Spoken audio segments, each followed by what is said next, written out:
Arquitectura y comunicaciones. Muchos de vosotros pedís información. Para muchos de vosotros seguro que es transparente. Vosotros pedís información de una página web y aparece. O sea, realmente buscáis algo de información en Google o directamente y os aparece.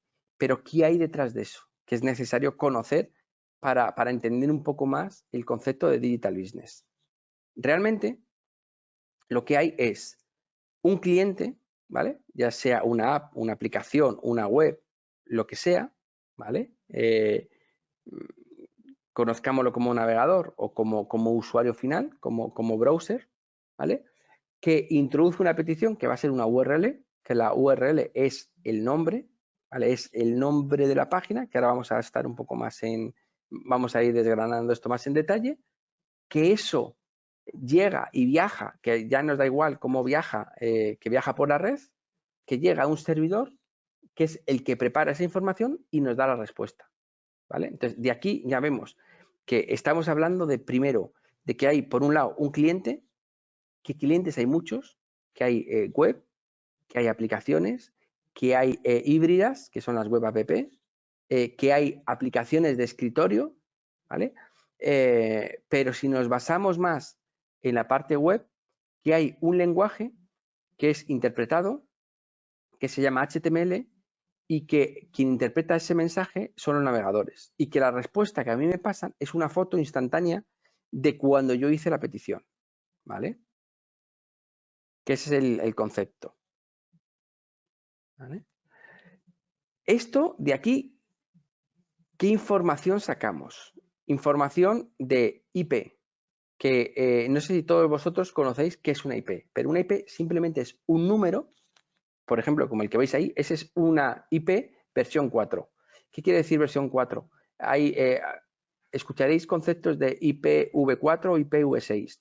Esta es IP, que es Internet Protocol, versión 4 o versión 6.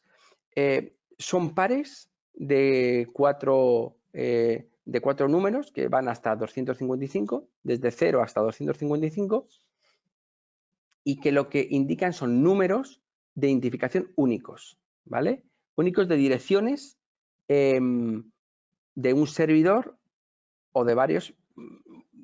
Simplifiquémoslo a que son simplificaciones únicas de un punto de acceso a información, ¿vale? Eso es una IP.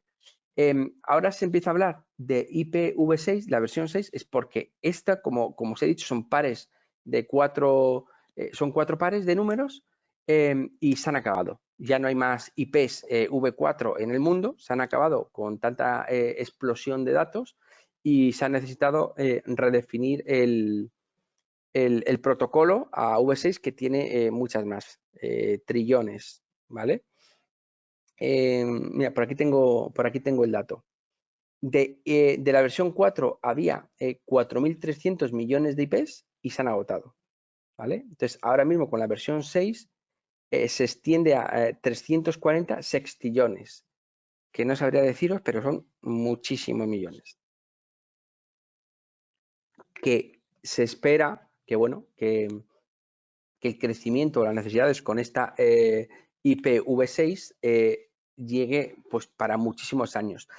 ¿Por qué la necesidad de estas IPs? Porque ahora mismo con el Internet de las cosas y con el conectar de cualquier dispositivo tiene una IP, ¿vale? Si nosotros tenemos una nevera que es inteligente y que está conectada, salvo que esté conectada a nuestra Wi-Fi que comparte IP, pues puede tener una IP única.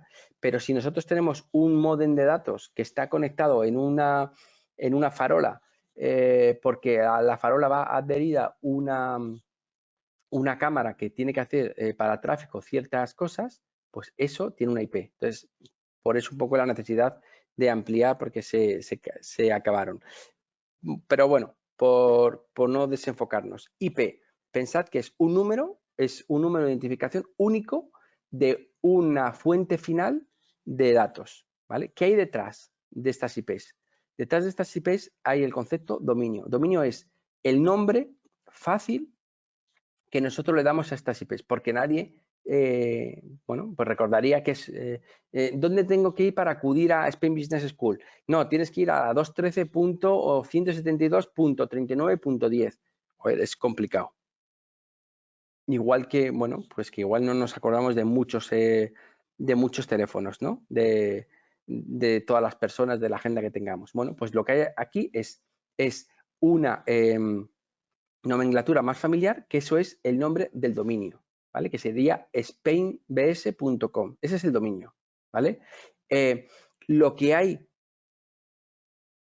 el nombre en sí es spainbs, el .com es la identificación que se le da a los dominios internacionales. .com se supone que es para comercial, el .es para español, el .net para redes, el .org para organizaciones sin ánimo de lucro, etcétera, etcétera. Pero la unión de eso es lo que define el dominio. Y lo que hay por delante, ese 3W que habéis visto ahí, eso es lo que se conoce como subdominio, que puede ser 3W. Puede ser blog. Campus. QE. ¿Vale? Todo eso son subdominios, que es otro concepto que habitualmente sale en Digital Business. No, es que hay que crear un subdominio. Bueno, pues ya sabéis lo que es un subdominio, ¿vale? Que es la parte anterior a lo que identifica nuestro dominio. Pero pensamos y decimos, vale, está muy bien. Ahora ya sé el nombre, que es el dominio, que detrás de esto está la IP, que es el número. Pero todo esto, ¿cómo se almacena? Se almacena en esa agenda de IPs que se llama DNS. DNS es un servidor que traduce, que almacena todos los pares IP dominio, ¿vale? Que nos indican, oye, que cuando escribes spainbs.com tiene que apuntar a la 213.172.39.10. Eso se almacena en un DNS y los DNS se replican por el mundo, ¿vale? Para que el acceso sea más rápido. Otro de los conceptos, HTTP y HTTPS. Esos son conceptos de seguridad. Son protocolos de hipertexto, ¿vale? Son protocolos de navegación de las páginas web, y la S lo que significa es secure. Es que tiene un certificado de seguridad detrás, que lo único que va a hacer ese certificado es encriptar todo el texto que viaja por la red. Cuando pedimos una información y nos descarga una página, todo eso es texto claro, salvo que esté texto claro es que es visible, que si te pones a escuchar la red por la que viaja, vas viendo todas las peticiones, las páginas, etcétera. Sin embargo, cuando estás en un protocolo de seguro, que es el HTTPS, todo eso que viaja está encriptado. De ahí la importancia que cuando entráis con temas económicos, cuando saltáis a un banco, cuando saltáis a la parte privada, etcétera, todo suele estar en seguro, ¿vale? Con protocolo de seguridad, para que el email, los nombres, etcétera, vayan encriptados. Aunque ahora ya es una tendencia general, porque hace aproximadamente 6 meses, un año, Google decidió que iba a mejorar el posicionamiento de todos aquellos, o más que mejorar, iba a penalizar el posicionamiento de todos aquellos dominios que no utilizasen seguridad, y bueno, pues se va trasladando casi todos los dominios a seguros. Y luego otro concepto importante es la URL. La URL es el nombre de una unidad de información, es decir, una página, ¿vale? Luego ya veis un poco toda la secuencia. Veis la IP y el dominio con su subdominio y luego el nombre de una página. En ese caso, masterdigitalbusiness.html sería la página, pero para darlo sentido hay que saber dónde se le llama y dónde está. Entonces se le indica todo HTTP, porque lo llamamos sin seguridad, al dominio, al subdominio de web, 3W, del dominio spainbs.com, y quiero la unidad de información, la página Master Digital tal. Luego, ese es otro concepto que necesitáis tener siempre claro, ¿vale? Porque sale muy habitualmente, ¿vale? URL. Y entonces ya se complica un poquito más lo que es la comunicación como tal es conocida. Cuando nosotros a través de un navegador pedimos una URL, ¿vale? Ya pedimos una página, eso va a un servidor de DNS donde lo primero que le pregunto es, oye, ¿este dominio dónde está? Y me indica, este dominio está en la IP tal. Vale, pues ahora lo uno todo con la URL, ya voy hasta el servidor, ¿vale? Que me da el HTML y lo presenta, ¿vale? En el navegador, en la app o en lo que sea. Esto sería ya más acotado cómo sería la comunicación a nivel más con concepto. Dos puntos clave que también tenemos que entender, ¿vale? Registro y login. Para identificar usuarios, siempre que hablamos de identificación de usuarios, podemos hacerlo. A nivel, te conozco y sé que eres fulanito tal porque tengo tus datos. Para conseguir eso es que esa persona se ha tenido que registrar en mi base de datos, en mi sistema, me ha tenido que dar en algún momento su nombre, sus apellidos, sus teléfonos, su email, sus datos de identificación para que yo sepa que es Pepe, ¿vale? Que porque si no es un usuario anónimo. Y para saberlo también, cuando me va navegando y cuando va haciendo cosas, se ha tenido que identificar en mi aplicación en alguna circunstancia o en alguna situación. Eso se hace a través de una página de identificación, también conocida como login. Hasta que no pasa por ahí, para mí es anónimo, ¿vale? Entonces, la parte de anónimos son las cookies, que las cookies, como ahora mismo están todas de moda, la cookie es un identificador único, pero que está en base a el ordenador, el navegador y la IP, ¿vale? Esos tres parámetros, ¿vale? Son los que identifican la cookie, que es un número como el que veis ahí abajo. Bueno, un número no, una secuencia alfanumérica, por ejemplo, como la que veis ahí abajo, que es una cookie real. Identifica navegador, equipo, IP. Pero no sé la persona que hay detrás. Lo que sí que sé, ¿vale? Es lo que sí que sé, por ejemplo, es cómo puedo asociar a nivel de usuarios anónimos por cookie quiénes son. Y eso simplemente llevando en un registro interno mío, en mi base de datos, de cada vez que alguien me entra por una cookie, no sé quién es. Entonces es un usuario anónimo. Pero cuando se identifica, ha pasado por ese registro o por ese login, que ya sé que es Pepe, ¿vale? Puedo asociar internamente que Pepe tiene la cookie N3MWA, bla, bla, bla, bla, bla, bla. Entonces, sé y puedo hacer retroactivamente un conocimiento de todo lo que navegó la cookie N3MWA, que no sabía quién era.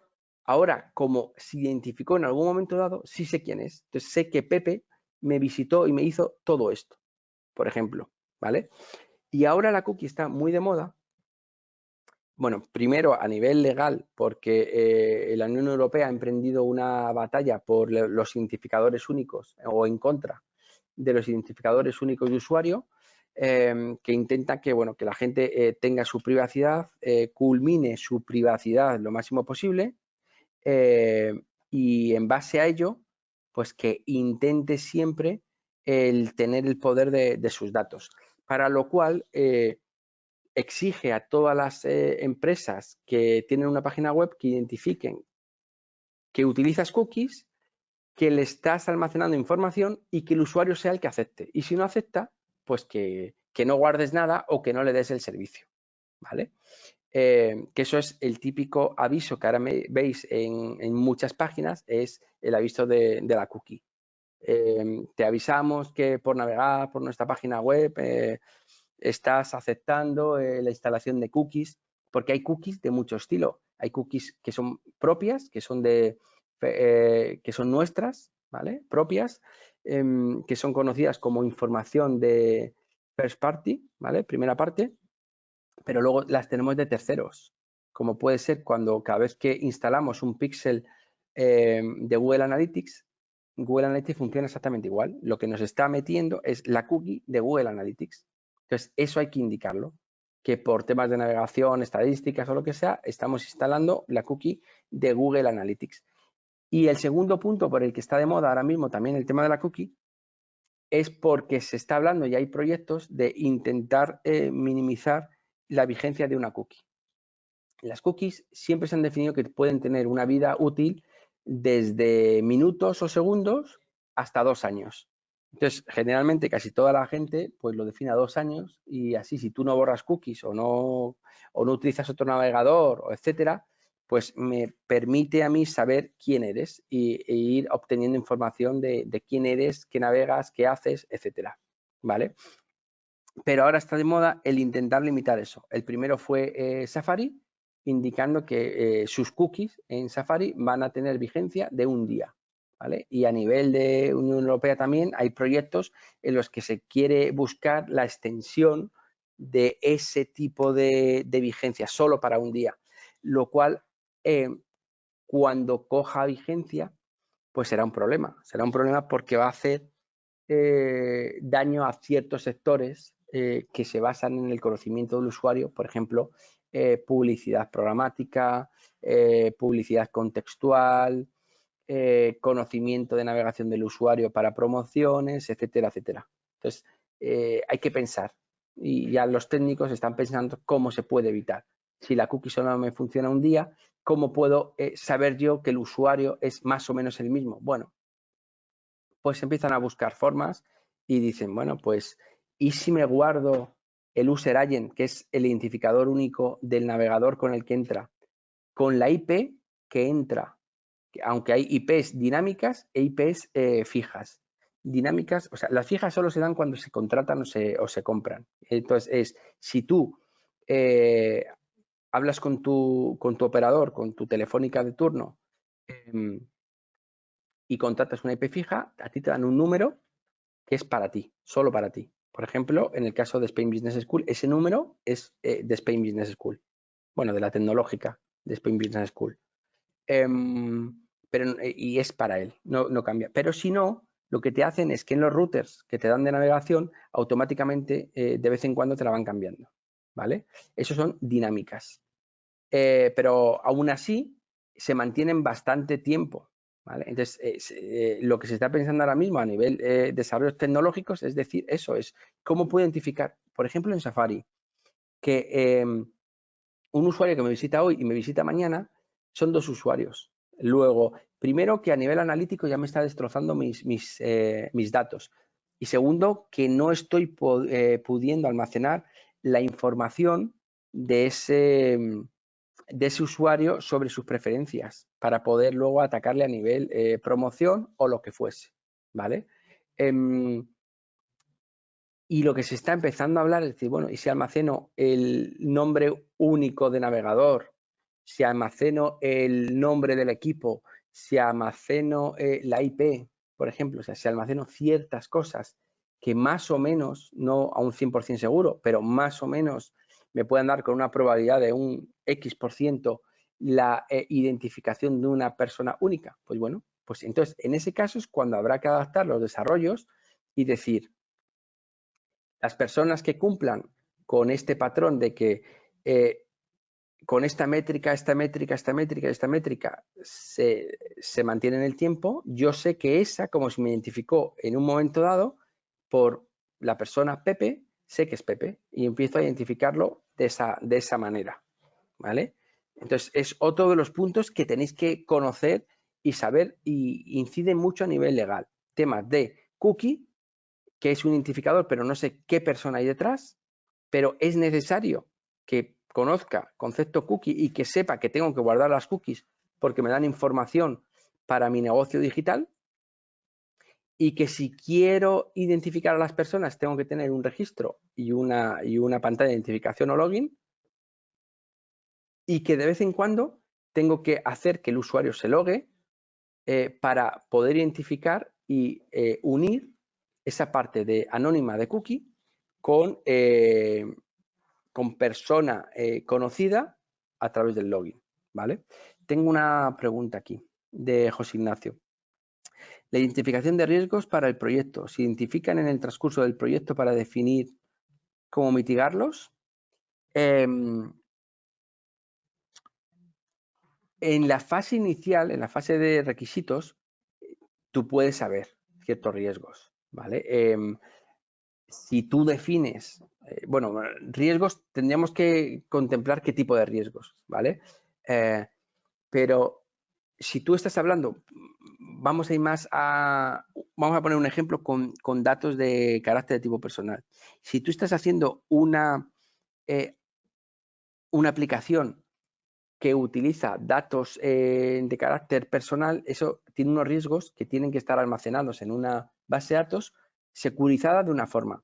Pero es que tú, si a esos datos de carácter de tipo personal le estás añadiendo datos de religión, sexualidad, datos económicos, etcétera, la seguridad que tienes que meter es mucho mayor. Luego eso lo tienes que contemplar porque muy probablemente hay muchos datos que incluso en la base de datos tienen que almacenarse de forma encriptada, por ejemplo. Entonces, eso sale de la parte de toma de requisitos cuando te lo transfiere el cliente o cuando tú se lo transfieres al cliente, ¿no? Es decir, oye, manejo ciertos aspectos de datos que pueden ser sensibles, ¿vale? Por lo tanto, hay que entender esto.